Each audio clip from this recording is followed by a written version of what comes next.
Okay. Hi, everyone. Good afternoon. My name is Ellen Dunn. I am the Program Director and Social Worker here at Alzheimer Services. I want to start by wishing everyone a happy new year. Welcome to our first Lunch and Learn of 2023. I'm very excited to be back with you guys, back in this virtual world. As usual, I want to start just by making a few housekeeping announcements, and then I'll go ahead and introduce our speaker, and Dr. Carmichael will have the rest of the hour. I'll be, as you could hear just now, I turned on the record, so this session will be recording. I'll be sure to send out the link to this session afterwards, so if you have any, if you'd like to share with anybody, please feel free to pass that around. It'll also be available on our YouTube as well. And then also, in the same email that the recording will come out, I'll also send a link to a survey. If you guys could just complete that survey for us, just tell us how your experience was. It helps myself, it helps Dr. Carmichael, and all of us be able to know what did you enjoy and what can we do better in the future. Okay, so I now want to introduce our speaker today. If you have been joining our Lunch and Learns virtually, you probably recognize Dr. Owen Carmichael. We've been lucky enough to have him before with us a couple of times. And so we have Dr. Carmichael joining us again this afternoon. Dr. Owen Carmichael is a professor and the director of biomedical imaging at Pennington Biomedical Research Center. It's a privilege to have him back with us again this year for Lunch and Learn, and I'm really excited to hear the information he has. As we were talking about before, there's even been new research about drugs related to Alzheimer's disease that have come out even recently. So it's very exciting to have this right at this time. So I'm going to let Dr. Carmichael take over, and if you have any questions as well, please put them in the chat and we'll address them at the very end. Thanks so much, Ellen. And I have to say that I always say yes to this Lunch and Learn venue because I think the people that attend this talk ask some of the best questions of any talk that I tend to give. So welcome, everybody. Thank you for being here. And as Ellen said, when we talk about current developments in Alzheimer's research, we usually are talking about things that have happened over the course of the past several years or several months. But when we talk about drugs for Alzheimer's disease, we're talking about science news that is happening right now. And in fact, just today, there was a new news item about one new Alzheimer drug taking a next step towards an approval. And in fact, I agreed to give this talk in November. And after that point, there was a big bombshell announcement about an Alzheimer drug. So I think this is an exciting topic, and I hope you do too. So let me just get right into it. Here's a kind of an overview of what I'm going to do. I'm just going to you know what Alzheimer's disease is, I'm sure, but just to make extra sure that we're on the same page about what I'm talking about, I'll give a very brief definition of what Alzheimer's disease is. I'll talk about old drugs for Alzheimer's disease that have been around for quite some time, and I'll talk about what some of their limitations are. And then I'll get into the recent crop of drugs that have been making the news over the past 2 or 3 years. I'll talk about what I think the future is for Alzheimer's drugs, at least in the near term. And then hopefully I really try not to ramble on and on and on, and I'm going to try to do that again this time. But hopefully there will be plenty of time for question and answer after I talk for a while. And again, Ellen's absolutely right. I do encourage questions, and putting them in the chat and having me go through them at the end might be the most efficient way to do it as you think of things that come to mind during the talk itself. So here goes, very brief summary of what Alzheimer's disease is. As researchers and in medical practice, we did a very confusing thing where we referred to both a set of behaviors and a set of biological processes as Alzheimer's disease. So when you and I and people in our community talk about Alzheimer's disease, what we're talking about is a set of behaviors. So this is when an older adult shows a progressive decline of their mental abilities that culminates in a loss of what we call normal daily functioning.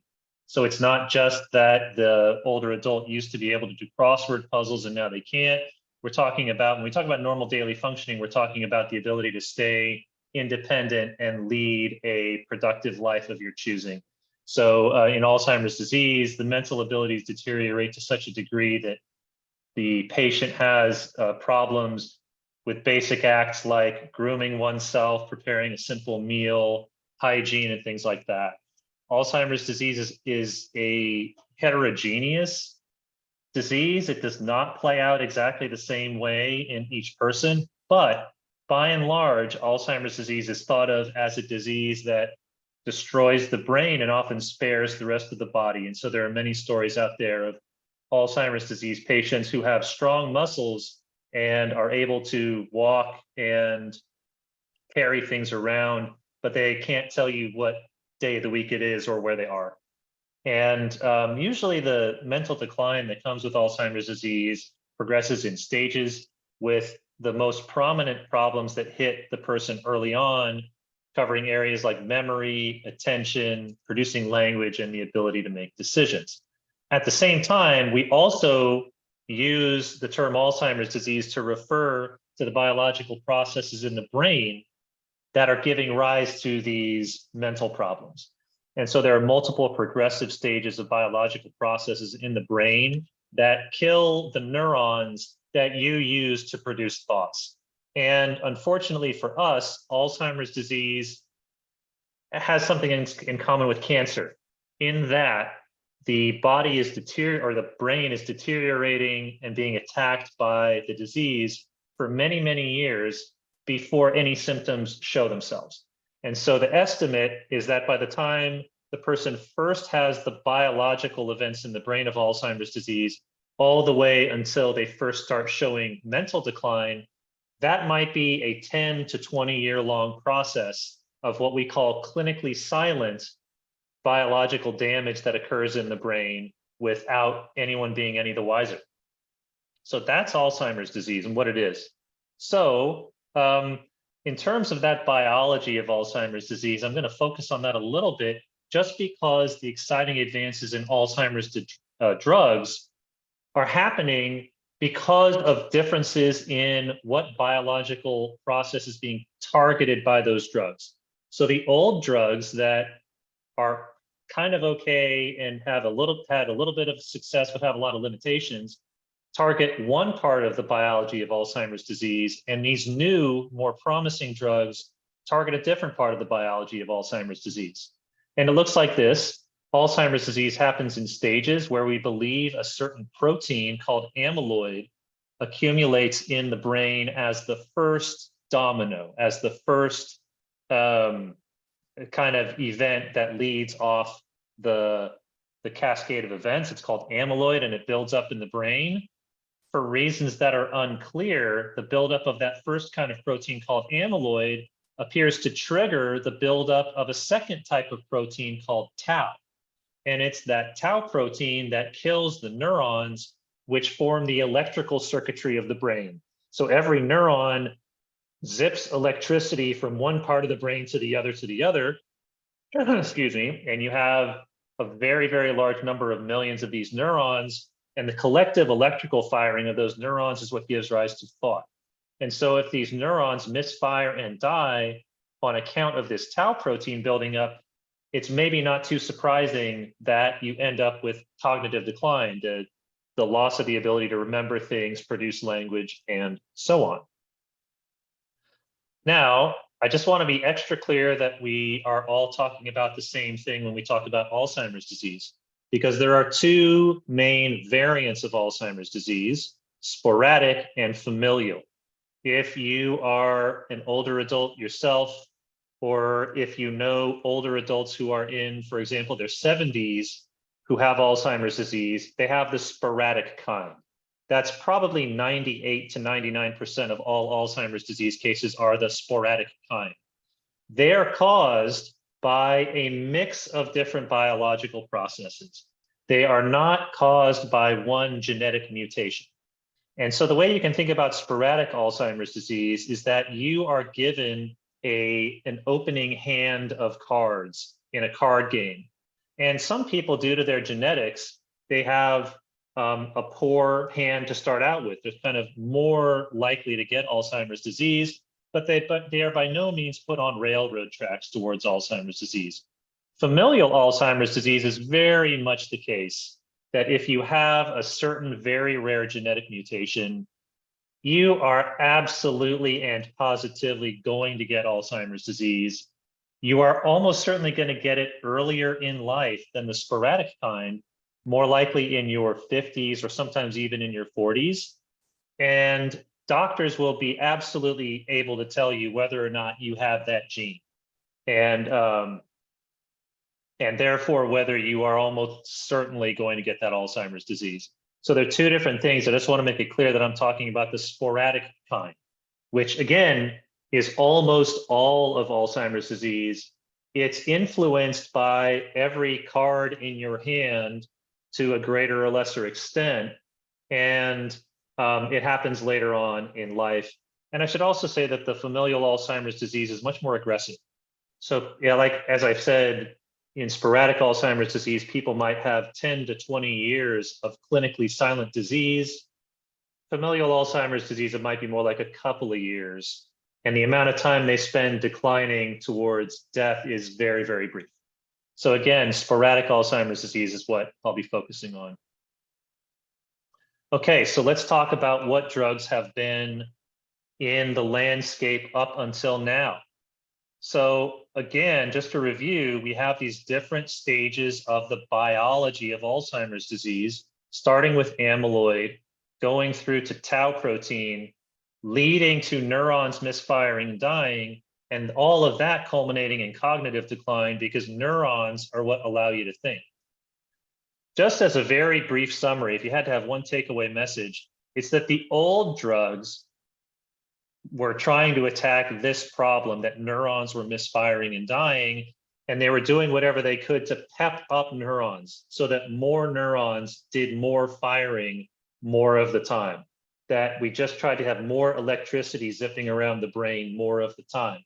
The new drugs take more of a nip it in the bud, stop a problem before it starts type of approach by attacking the amyloid and breaking down the amyloid protein so that it can't then give rise to tau protein accumulation. That's kind of your executive summary of the difference between old drugs and new drugs, but I'll go into a little bit more detail.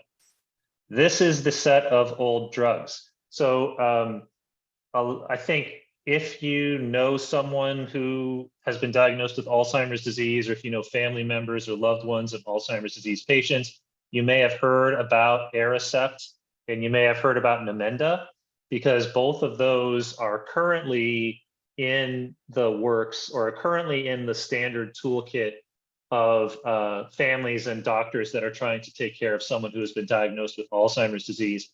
And the other drugs on this panel here, Razodine, Exelon, and Tacrin, are really not diagnosed very much anymore.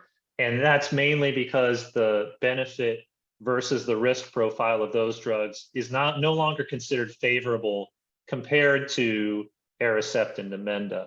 So you can see maybe one thing that you should notice right away is that these drugs have been around for a long time, which is why I call them the old drugs. The most recent one of these was approved in 2004.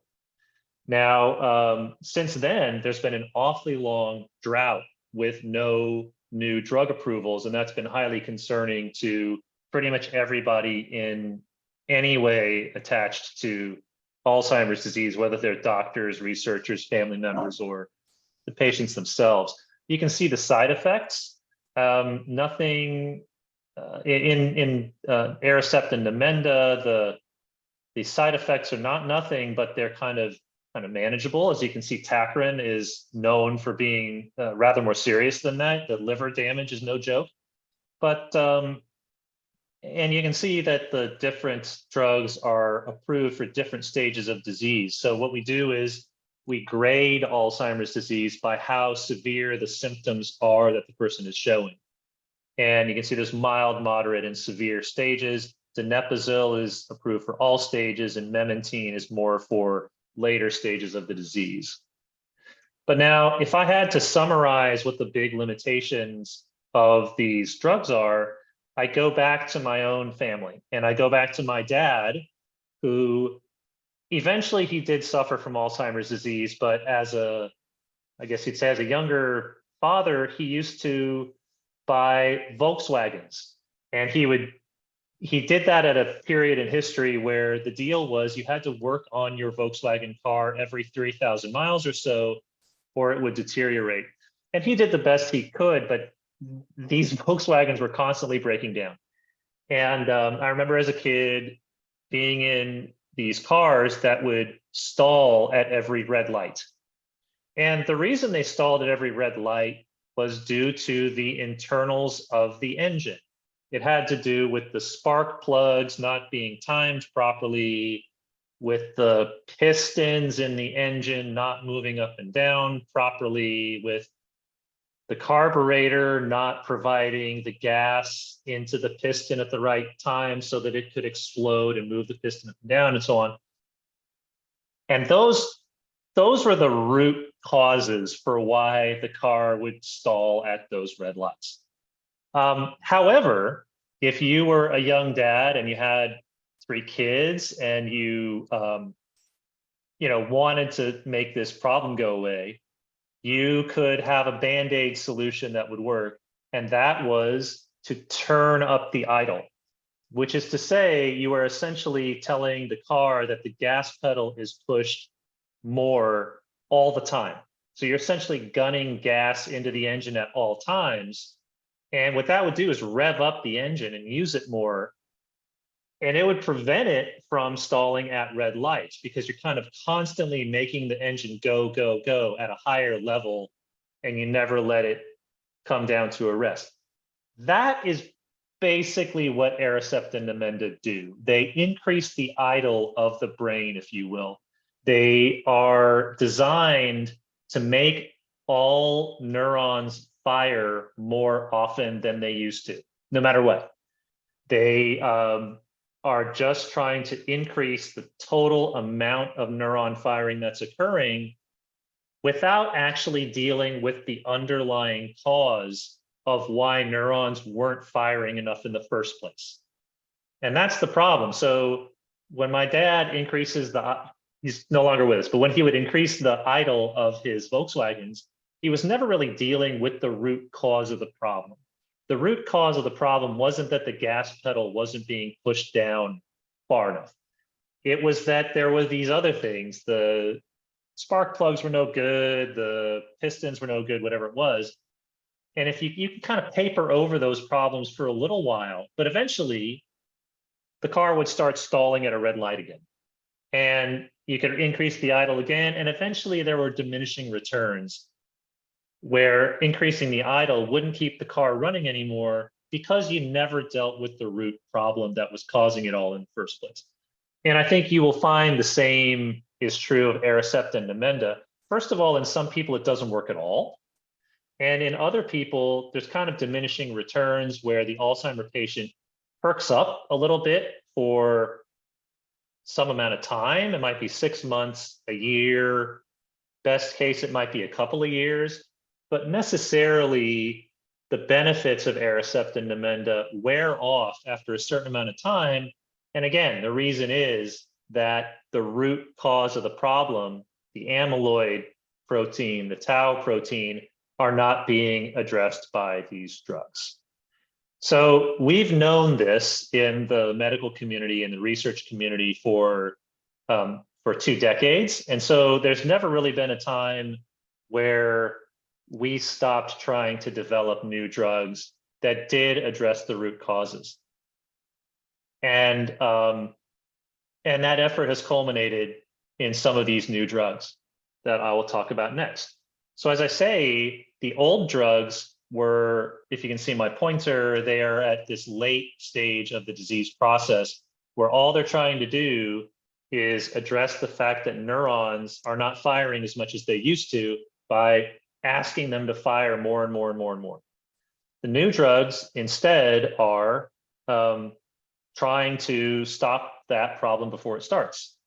And if we can stop amyloid from accumulating or prevent or slow the accumulation of amyloid, then we maybe can prevent tau protein from accumulating and then prevent neurons from misfiring and dying, and therefore prevent the mental problems that are so characteristic of the disease. Now, the specific action of these new drugs is what's called monoclonal antibodies, or MABs.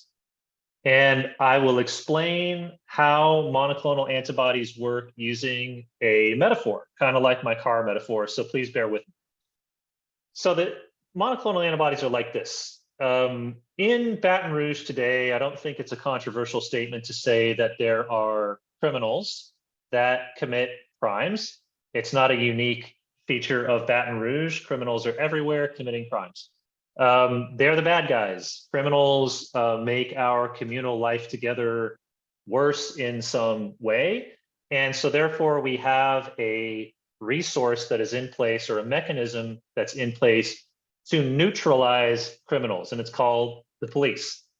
Now, if the police are patrolling, let's say they're patrolling their beat, they're driving around and they're able to identify a criminal, they can then neutralize that criminal by arresting them. And then ideally, that criminal is no longer able to commit the crimes that make our community that much worse.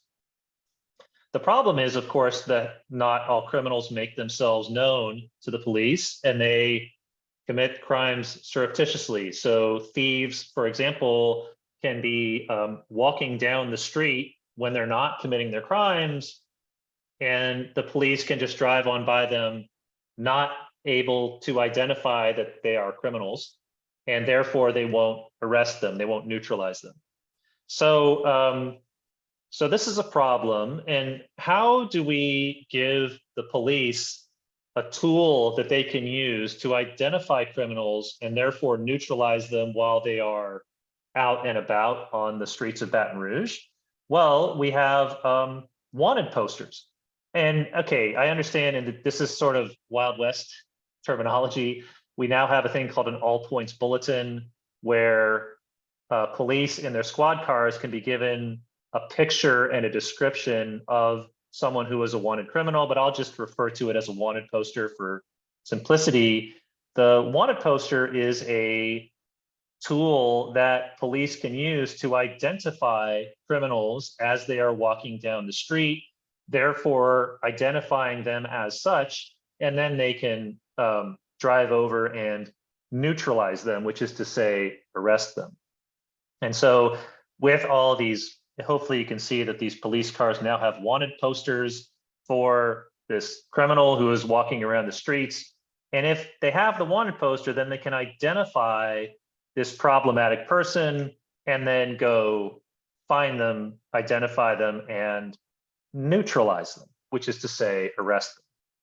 So I've just told you how monoclonal antibodies work, in fact. So instead of a bad person and a resource that is available to neutralize the bad person, your brain has in it a bad protein called amyloid beta. And it also has a resource that is sitting there capable of neutralizing that bad protein. It's called your immune cells. And the immune cells in the brain are really fascinating. If you are old enough to remember Pac-Man, they are a little bit like Pac-Man, where they gobble up and eat foreign substances or bad proteins that shouldn't be there, and neutralize them in that way. So the immune cells are sitting there waiting to neutralize these bad proteins if they're able to identify that they're bad, which they can't by default. So in fact, in the brains of an individual who is accumulating amyloid protein over time, that person has immune cells. And the immune cells are just sitting there twiddling their thumbs while the amyloid accumulates, because the immune cells don't know that the amyloid is bad. And so in the brain, it's kind of a frustrating fact that someone who is suffering with Alzheimer's disease, you know, they have immune cells and they're just sitting there waiting to do something, or to attack, you could say. And here's the amyloid protein here that is building up over time. And if the immune cells just had a way to identify the bad proteins, then they could attack them. So in the same way that we endowed our police with an extra tool that allows them to identify the bad guys and go after them, in the same way, the new Alzheimer drugs endow your brain's immune cells with a tool that helps them identify bad proteins and therefore attack them. It's called an antibody. And why it's called a monoclonal antibody is kind of neither here nor there. But this antibody is what is getting into your brain when you get an infusion of one of these new Alzheimer drugs. And that's another detail, is that at this moment, the Alzheimer drugs that are new tend to be infusions that you would get, not unlike, say, a dialysis infusion or an infusion of a cancer treatment drug where you would go in and get it once a week, once a month, or multiple sclerosis drugs are another one that tend to be infused. So these are infused into the circulation. Some of them get into the brain and they attach onto this bad Alzheimer protein. And when they do that, these antibodies provide something like a homing beacon or a target so that the immune cells can identify that that's a protein that should be targeted for neutralization. Or another way to say that is simply that the immune cells are going to go over to the amyloid protein and attack it and eat it. And the only way that the immune cells know that they've identified a bad protein is because the antibody is attached to it.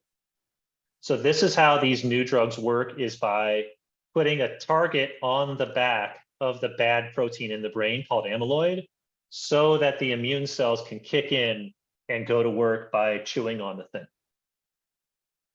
And I think many of you probably know this already, but the Food and Drug Administration requires drug manufacturers to name their drugs or name their compounds following a specific pattern of naming. And in fact, they require you, the drug maker, to name the drug following its mechanism of action, they call it, or how its biology works. And in this case, all of the monoclonal antibodies, or MABs, have to have a name that end in MAB, for MAB, for monoclonal antibodies. And so if you go through the history of Alzheimer drugs, you'll see that there's just been a laundry list of these monoclonal antibodies whose names all end in MAB: bapineuzumab, gantenerumab, crenezumab. Some of them are tongue twisters, no doubt.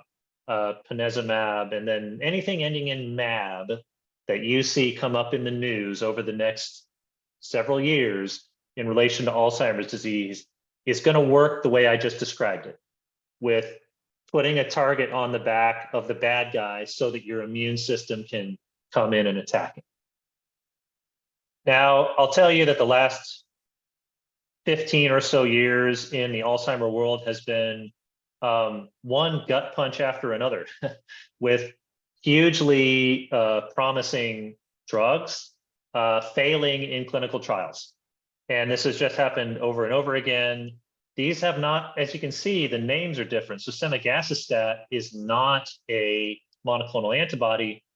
Different strategies have been tried, but they've all failed one after the other. And so it was really a breath of fresh air when some of these new monoclonal antibodies started to show promising results. The first one to really show seriously promising results is called aducanumab. And you can see here's some of the data on it. The product name is Aduhelm. The company that produced it is called Biogen.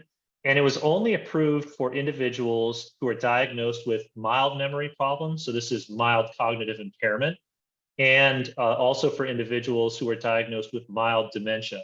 Importantly, the regulatory agencies did the right thing by requiring the person who's going to be prescribed this drug to actually have amyloid in the brain.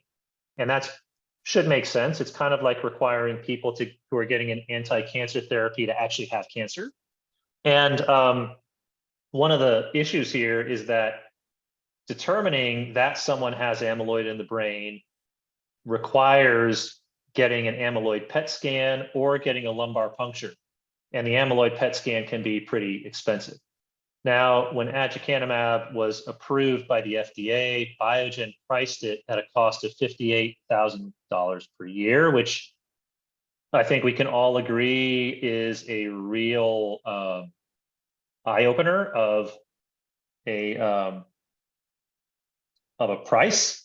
And on top of that, the side effect profile of aducanumab is rather serious, I think I would say, where in the landmark trial, one of the landmark trials of aducanumab, the 35% of the people who got the drug developed brain swelling or bleeding, which forced them to discontinue taking the drug. Now, at the time in about 2019 or 2020, everybody got real excited about aducanumab, and then the mood quickly darkened due to controversy, and I'll explain that controversy now. So way back in 2007, Biogen and Neuroimmune, two companies, joined together to develop the drug, and that was based on data that was in rodents and data that was from petri dishes and things, not data from human clinical trials.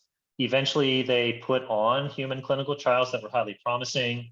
Their first small study showed that the drug reduced amyloid burden. It did what it was supposed to do. It took the amyloid that was in the brains of people and provoked the immune system to eat away at it, so that people who were on the drug ended up with less amyloid than people who didn't, or who were on the sugar pill. So it's really, really promising. And then you could say, well, okay, breaking down the protein in the brain is nice, I guess, but really where the rubber hits the road is that behavior. And if we provide an Alzheimer patient with a drug that breaks down the amyloid, but doesn't help them to think better, then what are we really doing? Are we really providing a benefit to people or not? And so in 2015, the companies put out the results of a study suggesting that the drug might slow cognitive decline. It might help those thinking abilities that are so important to our daily lives. So very exciting. And as a result, Biogen decided to go all in.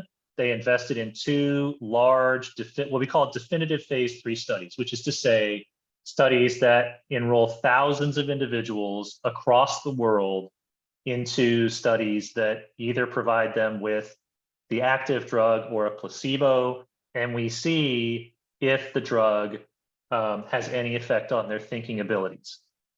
Now, because that is such a huge investment of time and money, the companies build in what are called futility analyses, which is to say, halfway through the study, they take a peek at the data and they say, look, if it looks like nobody is improving as a result of taking the drug, then we're going to pull the plug on this study in the middle, because it would be ethically problematic to keep this study going on and to keep exposing people in the studies to the risks of the study if we really have no chance at all of proving that the drug is better than placebo. And in fact, in March 2019, another one of these gut punches, the studies, both of these two large studies were halted in the middle due to futility. In other words, it looked from the data like there was no chance that these drugs were going to be proven to work. And so what happened is the companies stopped recruiting new people into the studies, but continued to monitor and follow the people that were already in the studies. And so this looked like it was a failure. It looked like aducanumab was going to be consigned to the scrap heap of history. However, then about 6 months later, when they continued to follow the people that were already in these two studies, they finally found that one of the two studies suggested that it might have a cognitive benefit and that the drug might be useful after all. And we all kind of said, this is trouble, because in fact, you halted recruitment in the study halfway through. So you didn't even do your full study. And when you halted it after the halfway point, it looked like there might be some benefits taking the drug, but you didn't do the full study. So this data that they eventually got suggesting that the drug was successful, we all thought was highly problematic, and we thought that that would be the end for aducanumab. However, yeah, buoyed by these results, Biogen submitted the drug for FDA approval anyway, and we all thought this was kind of foolhardy. And following their usual practice, the Food and Drug Administration convened an advisory panel of experts in the field who all advised the FDA to reject the drug. And so they voted, as you can see, as to whether or not the FDA should be advised to approve the drug or reject it. And 10 out of 11 people said reject it because the data supporting its usefulness is too weak. And one person said, I don't know. And so we thought for sure this would be the end of it, because why would the FDA ignore the advice of all the luminaries in the field? Well, that's exactly what the FDA did. They ignored the advice of this expert panel and approved the drug anyway. And then chaos broke out in the scientific field. 3 members of that advisory panel resigned. There was a public outcry. Nasty letters to the editor of academic journals were being written, fingers pointed, people being denounced. And then on top of that, their evidence came to light that the FDA, the Food and Drug Administration, which was supposed to be the judge and jury of Biogen, was actually in a rather cozy, collaborative relationship with Biogen. And so emails coming out of the FDA tipped the FDA's hand to Biogen to try to make it easier for Biogen to reach an approval, which is highly inappropriate. And so as a result, 2 different congressional panels opened up investigations of the FDA and whether it really actually fulfilled this role of being the regulator of Biogen as opposed to a collaborator with Biogen. Then I'll tell you, the next thing that happened I've never heard of before in my entire life, which is that a drug was approved by the FDA to treat a disease. And 2 of the nation's leading medical providers, the Mount Sinai system and the Cleveland Clinic system, sent a memo to their doctors saying, don't prescribe it. Imagine that, the Food and Drug Administration approves a drug, and 2 of the leading, it's like Harvard level medical providers, some of the most cutting edge institutions, say, we're not going to do it. We're not going to give this drug to our patients because the approval process was so shady. So really unprecedented, uncharted waters. And then at the end of 2021, the European and Japanese counterparts of the Food and Drug Administration rejected the drug, which would kind of suggest to you, why would the drug be any different when applied to Japan or Europe compared to America, which just reinforced the view that the FDA got it wrong. And not shown on this timeline, but what happened in 2022 is that the Center for Medicare Services issued a decision saying that they're not going to reimburse for aducanumab, which means that close to 100% of the use of aducanumab is going to have to be paid for out of pocket, as opposed to being covered by medical insurers, which essentially consigned aducanumab to continued research and not very widespread medical practice. So following aducanumab and all the dark, bad feelings that followed it came lecanemab. So you can see the product name and the developers of it. It's now the lead developer of the drug is Eisai, but there are these other companies in the mix too. Same as aducanumab, it's approved for individuals with mild memory problems or mild dementia, and you must have amyloid to get it prescribed. The cost is not small beans. It's $26,000 a year, but it's less than half of what aducanumab was listed at. The side effect profile is a little bit more, well, quite a bit more favorable actually, where something like 12 to 13% of individuals in a landmark trial got brain swelling or bleeding, and 24% had an infusion-related reaction, which means almost all of those are redness or swelling at the site of the needle where the infusion is going in. So a lot of those infusion-related reactions are going to be not that serious. Now, the lecanemab timeline looks like this. Biogen and Eisai joined to develop the drug in 2014. In 2018, they had an early study with dozens of individuals in it, suggesting that both, first of all, the drug helps cognitive decline, helps you think better, and it reduces amyloid at the same time. So that's highly promising. In 2019, Eisai decided to go all in and launched a very expensive, large phase 3 study called Clarity AD. And then in 2020, again, going further all in, they launched a phase 3 study in collaboration with the Federal National Institutes of Health called AHEAD 345. And again, both of these, Clarity AD and AHEAD 345, are all going to have thousands of people in it across the globe at 50 or 100 or 200 different clinical sites where they evaluate the drug versus a placebo. Now, OLE is short for open label extension. And what that means is basically you take the people who are in this earlier phase 2 study and you keep following them over time.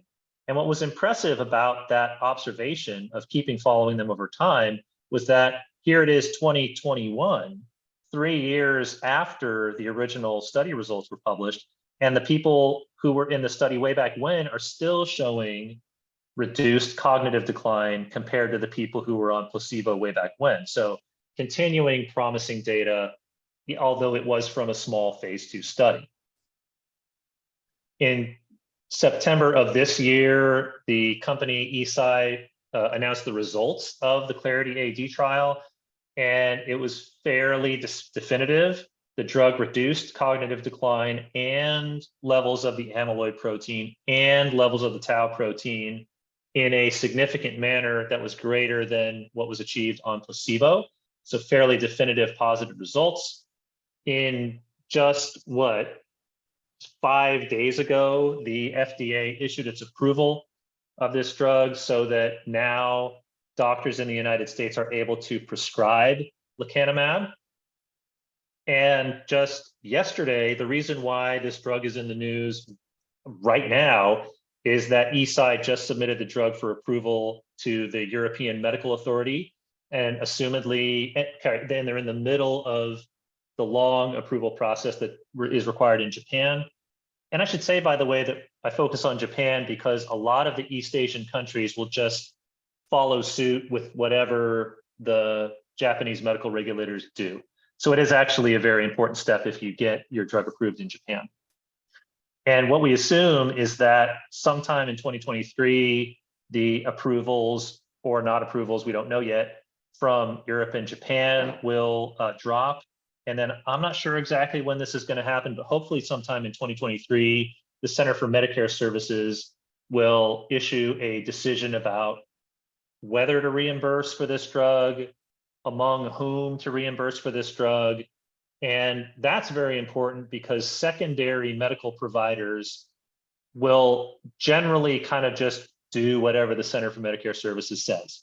So, and actually the CMS reimbursement decision weighs heavily on Europe and Japan and the rest of Asia as well. So that's going to be a very important one because again, $26,000 out of pocket, every single year is a real number, and it's going to limit the number of people who can actually benefit from this drug unless Medicare reimburses for a large chunk of it. So, okay, so you might be wondering, you say benefits, but how big of a benefit are you really talking about? So I'm trying, and it's a difficult thing to really get your hands on because Alzheimer's disease, as it plays out in real life, is such a complicated, multifaceted, mental and emotional disease. But what we have to do when we evaluate these new drugs is take the effects of the drug and boil them down into some set of numbers. So, and we have to do that so that we can evaluate the drug in a uniform way across the globe. So in this definitive trial that was reported in September, what they found was that the cognitive and functional decline was reduced in the lecanemab arm by somewhere between a quarter and a third. Tau protein was significantly reduced. And remember, to get into the trial, you had to have amyloid in the brain, which is to say you had to be amyloid positive. And about 2/3 of the people in the study went from being amyloid positive to being amyloid negative. So that's rather profound because remember, the amyloid is, we think, the first step in the process of eventually getting the mental problems. And this all occurred over 18 months and all relative to placebo. So you may be asking, what does it mean in kind of more practical terms to have your cognitive and functional decline be 27 to 37% better than if you took the sugar pill? And I'm going to try to attempt to explain that now. What they did in this study is that they evaluated a thing called the Clinical Dementia Rating Scale. And what that is an interview between a trained interviewer and both the Alzheimer patient and an informant, like a spouse, a child, a loved one, brother, sister, something like that, in which 6 different domains of your daily life are evaluated. Your memory, how oriented you are to the time and place where you're at right now, your judgment, your knowledge of community affairs, home, hobbies, and personal care. And in each one of those domains, you are given a score that's between 0 and 3, where if you have really no impairment at all, you'll be given a 0. And you can see that as your number gets higher and higher, it's more indicative of a greater amount of impairment. So for example, someone who scores a 0.5 on memory based on these interviews will have what's called benign forgetfulness. And maybe one example is that, the Alzheimer patient runs into someone at the store and they start talking to Mrs. Smith, and they remember that they talked to Mrs. Smith, but they don't really remember, okay, Mrs. Smith said that she had a medical problem or something, or a financial problem. I don't really remember what it is. You could argue that that's benign because forgetting Mrs. Smith's problems is not going to affect your Alzheimer patient's ability to live their life independently. Someone who has more serious memory deficits might forget that the doctor's office called to reschedule their appointment, and they went and they drove to the doctor's office anyway on Wednesday, forgetting that the doctor's office called and told them to reschedule to Thursday. That's a little bit more serious and might get you a 1. And similarly, for all of these different domains, you've got different levels of impairment in those domains. So the sum of boxes score is the sum of all those 6 domain scores. And so you can imagine if there's 6 different domains and you're kind of mildly off on all 6 of them, you'll get a 3 because it's 0.5 added up 6 times. And if you are pretty impaired on all of them, you'll get a 6 because that'd be 1 on every one of those domains. So at the start of this study, in this Clarity AD study, people had about a score of 3 on average. And at the end of the study, their Alzheimer's disease had gotten worse. So it's over the course of 18 months. And so they added about 1.66 points on average. And this is in the people who just were on the placebo. And the people who were on the active drug, the scores only increased by 1.2. So, okay, so let's round that to the placebo group having their scores go up by 1.5, and the active drug group having their scores only go up by 1. Well, this is kind of like the people who have Alzheimer's disease, which is progressively getting worse.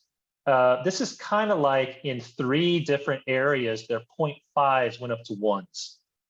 And there's a bunch of different possibilities for how you can go from a 3 to a 4.5, but one possibility is that your mild memory issues, your mild orientation issues, and your mild problem-solving issues have now become a little bit more serious. Or the ones that are kind of like middling level have now become mild. So in the people who got the sugar pill or the people who got the placebo, 3 different ones of these you can think of went from kind of questionable to mild. And in the people in lecanemab, only 2 of them did. So it's always difficult to tell. It's maybe one of the most difficult decisions that patients and caregivers will have to make, is to decide whether that level of benefit outweighs the risks and the costs of taking the drug. And I think that is what we're going to see a lot more of as time goes by, is information about that risk and benefit trade-off. It doesn't sound that great when I put it to you that way, does it? That if you don't take the drug, about 3 of your scores are going to decline. And if you take the drug with all the risks and everything, only 2 of them will decline. But we're just at the very leading edge of getting stories from people about how their real life actually changed for the better by taking lecanemab. So you can see the effects of lecanemab were kind of progressive. So starting at about the 6-month point, people started to peel off and do better than the people who were not on the drug at all. Everybody declined. So lecanemab can't be thought of as a cure by any stretch of the imagination. It's a slower. It stalls your cognitive and functional decline so that it gets you later. Okay, so I only have about 10 minutes left, and I want to have time for questions. So I'll very quickly talk about what I think is next. As I say, more knowledge about aducanumab and lecanemab is almost certainly coming in the short term, where we learn about those stories. We learn, in whom is it better, in whom is it worse. There are more aducanumab and lecanemab-like drugs that are going to hit the market, I think, with the next one up to bat being donanemab, which same exact kind of approach, same exact kind of data, and we'll just see more and more of these over time. And then previous monoclonal antibodies that were thrown on the scrap heap are going to be tried again. So solanezumab catastrophically failed in its clinical trial, but there's now a thought that if we try them earlier on in people who haven't had their amyloid for very long, then they might be more efficacious in those specific groups. There are also tau therapies and combined amyloid tau cocktails that are coming up through the pipeline.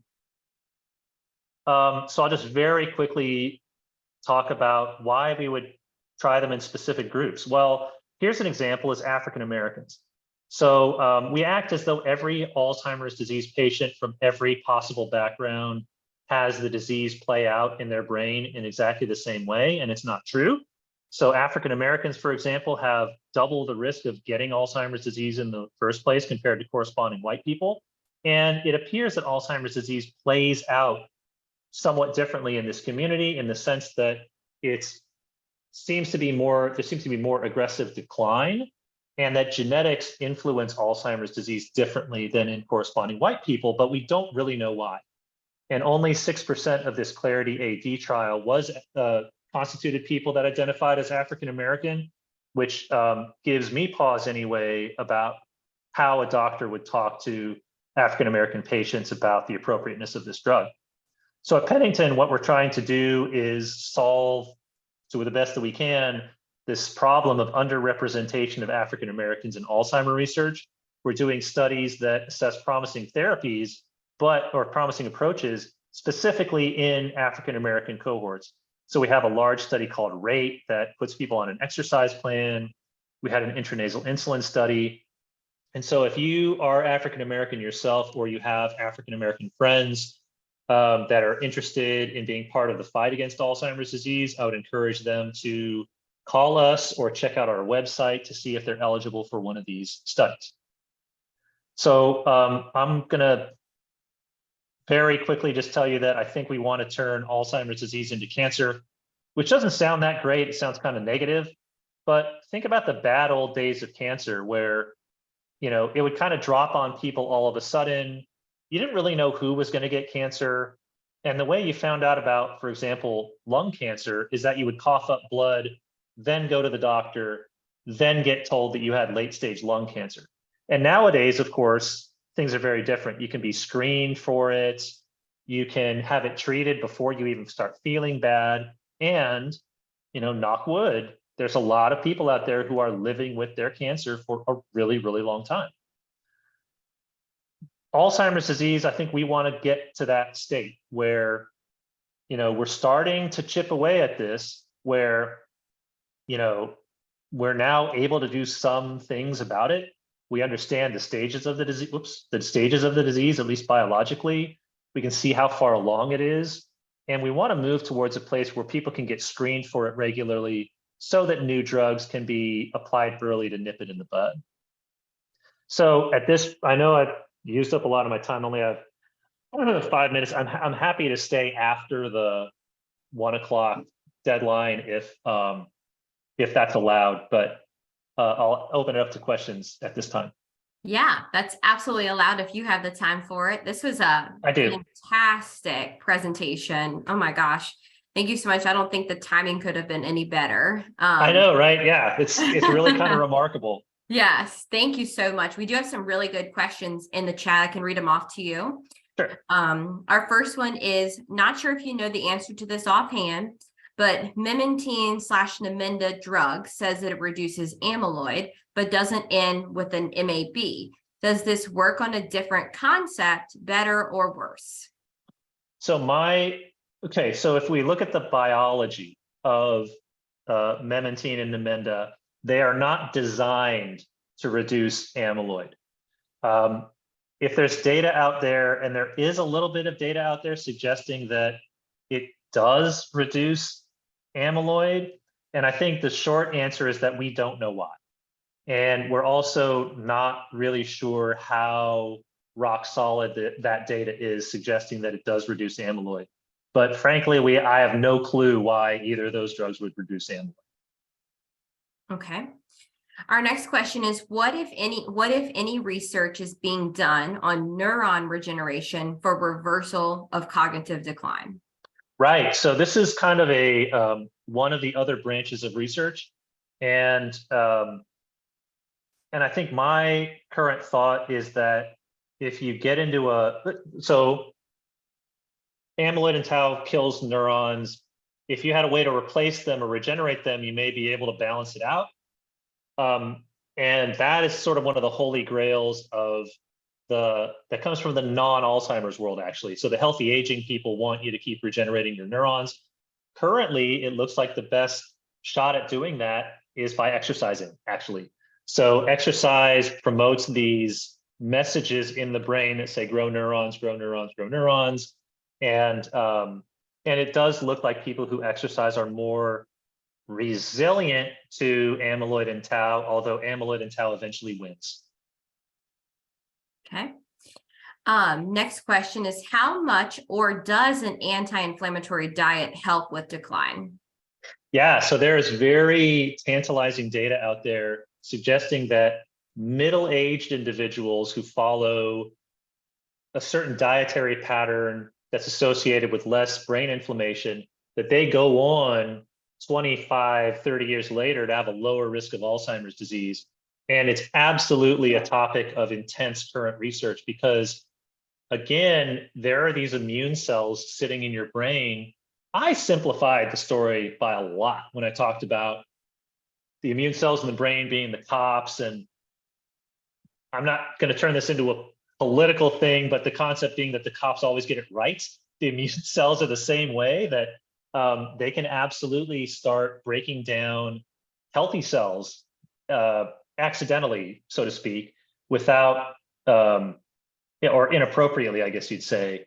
And that anti-inflammatory diets may tamp down on that, so that if amyloid and tau present themselves, then you have more raw material, more neurons to work with from there. But it's very difficult to study because the effects of anti-inflammatory diets, they're not 18 months like aducanumab. They're probably having their effects over the course of decades, which makes it really tough for scientists to study. Mm-hmm. Thank you. Next question is, how do you check for amyloid in the brain? Is it a blood test or biopsy? Right. So this is actually, I could do a whole other talk about new blood tests for amyloid, but there's two ways that are firmly accepted. One is to do a PET scan. So you inject a radioactive substance into you that binds to the amyloid. And so your picture that comes out of the PET scanner lights up if there's amyloid there, and it's dark if there isn't any. The other is to do a lumbar puncture. So that's where they suck the brain, that your brain is sitting in a soup, and the soup circulates through the spine, and the broth, so to speak, circulates through the spine. We can pull some of that out with a needle and test it for the amyloid. Neither one of those it's not a blood test, which is why current research is very, very aggressively going after blood tests. All right, and looks like a couple more questions. One more on anti-inflammatory disease. I think we got a good coverage on that one. And then amyloid plaque is correlated with the disease, but how firm is it established as a cause? Right. So to simplify the presentation, I made it sound like 100% of people agree that the first domino is amyloid. The second domino is tau. Third one is neurons. We actually don't all agree on that because of exactly what the question asker is bringing up. It's because it's very, very difficult to prove that conclusively. In order to prove that amyloid is the first domino, we would have to follow people who have no amyloid until they either get amyloid or they don't. Everybody who gets the amyloid should eventually get tau, and none of the people who don't yet have amyloid should go straight to tau.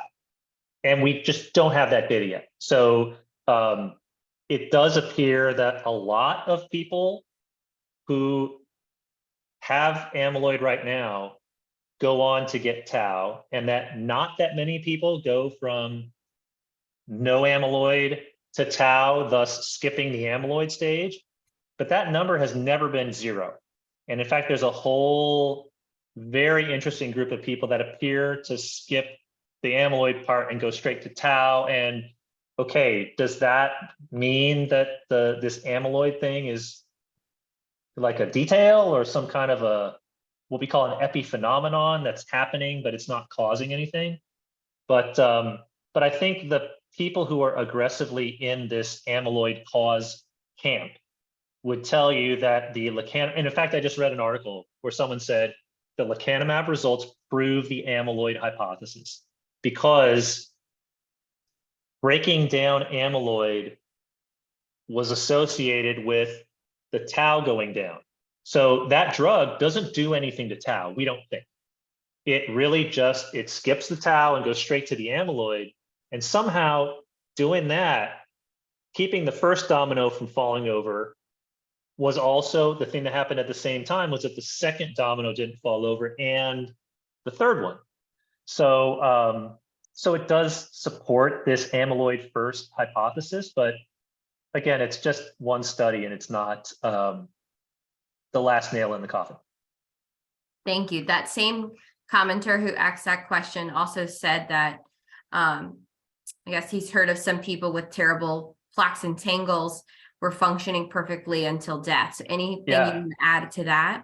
Yeah, so this goes back to the neurons regenerating themselves. So I would say that there is a concept of what we call resilience. Well, that's a commonly known term as resilience, or reserve is another one, where the idea is that you enter your first day of owning amyloid with more neurons. The neurons have more interconnections amongst each other. The neurotransmitters that are sending the messages from one neuron to another, there's more of that. And you have more of an ability to fix broken stuff. So, and I think that's the main concept going on right now. It's kind of like if there's a forest fire, some people have less brush on the ground and more a bigger fire line and things like that. And so we think that that's why absolutely it's true that some people go from perfectly mentally healthy playing bridge on Monday to completely off the rails on Tuesday and in a rest home on Wednesday. And we think that's why. It's because they were able to paper over the problem with these other resources. Okay, one more question in here that I see. Can you do a review again of the statistics with the brain bleed as the side effect in the lecanemab? And then how is this monitored was the question. Right. So I'll answer the second question first. So Okay. it's pro forma in every Alzheimer clinical trial that the people who are in it get MRI scans of the brain once every, it varies, but I would say once every 3 months or so. And the brain MRIs can identify either the swelling thing, what we call vasogenic edema, or bleeding, which is where the blood vessels in the brain start to bleed. So in the big definitive aducanumab clinical trial, which I said is this dodgy drug, so to speak, the percentage of people that got the either swelling or bleeding in the brain, some kind of a brain abnormality, was 35%. In the definitive trial for lecanemab, it was 12 point something. I think it was 12. I think I said 12.6%. So you can say 13%, 13 out of 100 got this kind of signs on MRI that you had a brain bleed or brain swelling. Now, they had another statistic. I think only a quarter of those people showed symptoms because they're monitoring very closely. And if they see that swelling or bleeding, they go, we're taking you off the drug immediately. And most of the time, the people who do so show symptoms, it's headache. There were, I think, 3 people who had multiple microhemorrhages that died during the lecanemab trial, but that's 3 out of a 4-digit number. I think it was a couple of thousand people. So, so that's your statistics on that. Thank you. And this is just a question from me. Can you just remind us that if we were interested in finding out more about what Pennington has going on as far as research studies, or if we wanted to enroll in one, where would we go for that? Let's see. If I go back to this page, you can see we've got our website, www.pbrc.edu, and then there's a slash. Well, if you just don't do the thing after the slash, you'll go to Pennington's main page, and there'll be a box on there that says, volunteer for our studies or see what studies are going on. The link that you have there is the specific one that's for this one specific study. Great. And I'll be sure to include that link as well in the follow-up email. And we have lots of comments, Dr. Carmichael. I don't know if you can see them in the chat, but I'll be sure to include them. And actually, I got one question via direct message, which I think is super interesting one, which is why I'm kind of making it public. There's a concept going around of Alzheimer's disease being type 3 diabetes. So just to explain that a little bit, type 1 diabetes is where we think it's something you're born with or something you acquire as a child that tells your immune system to zap your pancreas and stop producing insulin.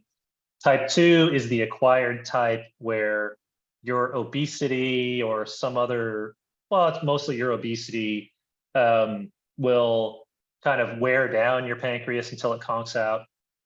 Type 3 diabetes is the concept that the brain requires the pancreas's insulin to operate normally, and the brain becomes insulin resistant. In other words, even if the pancreas is providing insulin to the brain is no longer able to utilize the insulin in the same way. And I'll tell you, I'm part of a research group that is studying this concept of brain insulin resistance. It is extremely complicated.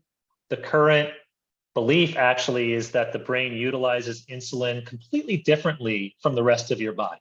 It uses it for functions that are not related really at all to the way your muscles use it and the way your other bodily organs use it. And in fact, I had one colleague say, you got to be careful studying this topic. I think you're chasing a ghost.